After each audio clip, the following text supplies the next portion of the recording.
alamat, cara kapan penghilangnya ya. Ya, tetap.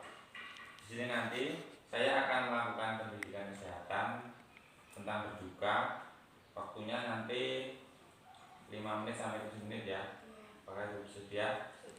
Di sini nanti saya akan menjelaskan definisi, terus tingkatan berduka dan seterusnya. Saya mulai ya. Definisi berduka adalah respon emosi yang diekspresikan terhadap kehilangan yang dimanifestasikan adanya perasaan sedih, gelisah, cemas, sesak nafas, susah tidur, dan lain-lain.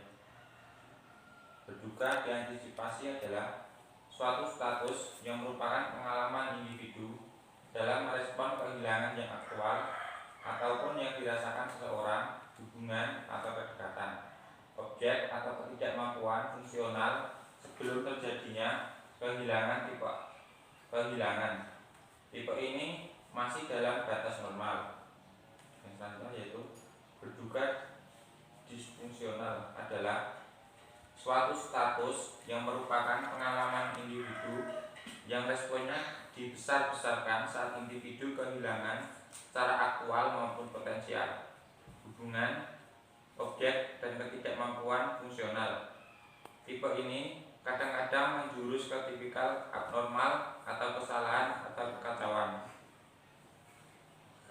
Selanjutnya ada 6 tingkatan berduka. Yang pertama, shock. 2, tidak yakin. Ketiga, mengembangkan kesadaran diri. Keempat, restitusi. Kelima, mengatasi kehilangan. Dan yang terakhir, idealisasi dan hasil. Selanjutnya, teori proses berduka. Yang pertama, teori menurut Engel 1964. Proses berduka mempunyai beberapa fase yang dapat diaplikasikan pada seseorang yang sedang berduka maupun menjelang ajal. Fase pertama yaitu shock dan tidak percaya. Seseorang menolak kenyataan atau kehilangan dan mungkin menarik diri, duduk malas, atau pergi tanpa tujuan. Reaksi secara fisik termasuk pingsan, diaporesis, mual, diare, detak jantung cepat, tidak bisa istirahat, insomnia, dan kelelahan. Yang kedua, fase 2, berkembangnya kesadaran. Seseorang mulai merasakan kehilangan secara nyata atau takut dan mungkin mengalami putus asa, kemarahan, perasaan bersalah, frustasi, depresi, dan kekosongan jiwa tiba-tiba terjadi. Fase ketiga, restitusi. Berusaha mencoba untuk sepakat atau damai dengan perasaan yang hampa atau kosong karena kehilangan masih tetap tidak dapat menerima perhatian yang baru dari seseorang yang bertujuan untuk mengalihkan kehilangan seseorang.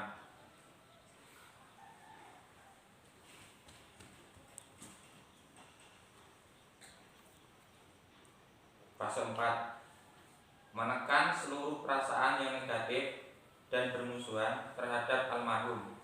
Bisa merasa bersalah dan sangat menyesal tentang kurang perhatiannya di masa lalu terhadap almarhum. Fase kelima, kehilangan yang tidak dapat dihindari harus mulai diketahui atau disadari. Sehingga pada fase ini diharapkan seorang sudah dapat menerima kondisinya. Kesadaran baru telah berkembang. Yang kedua, teori Kubler-Ross. Kerangka kerja yang ditawarkan oleh Kubler-Ross 1969 adalah berorientasi pada perilaku dan menyangkut 5 tahap, yaitu yang pertama, penyangkalan denial. Individu bertindak seperti seolah tidak terjadi apa-apa dan dapat menolak untuk mempercayai bahwa telah terjadi kehilangan.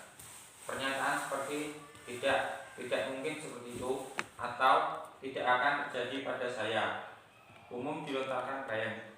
Yang kedua, kemarahan, anger. Individu mempertahankan kehilangan dan mungkin bertindak lebih pada setiap orang dan segala sesuatu yang berhubungan dengan lingkungan. Pada fase ini, orang akan lebih sensitif sehingga mudah sekali tersinggung dan marah. Hal ini merupakan coping individu untuk menutupi rasa kecewa dan merupakan manifestasi dari kecemasannya menghadapi kehilangan. Yang ketiga, penawaran, bargaining. Individu berupaya untuk membuat perjanjian dengan cara yang halus atau jelas untuk mencegah kehilangan. Pada tahap ini, klien seringkali mencari pendapat orang lain. Keempat, depression. Terjadi ketika kehilangan disadari dan timbul dampak nyata dari makna kehilangan tersebut. Tahap depresi ini memberi kesempatan untuk berupaya melewati kehilangan dan memulai memecahkan masalah. Yang kelima yaitu penerimaan, acceptance. Reaksi fisiologi menurun dan interaksi sosial berlanjut. Kubler-Ross mendefinisikan sikap penerimaan apabila seseorang mampu menghadapi kenyataan daripada hanya menyerah pada pengunduran diri atau berputus asa. Yang ketiga, teori menurut Rando 1993 mendefinisikan respon berduka menjadi 3 kategori, yaitu penghindaran. Pada tahap ini terjadi shock, menyangkal, dan tidak percaya.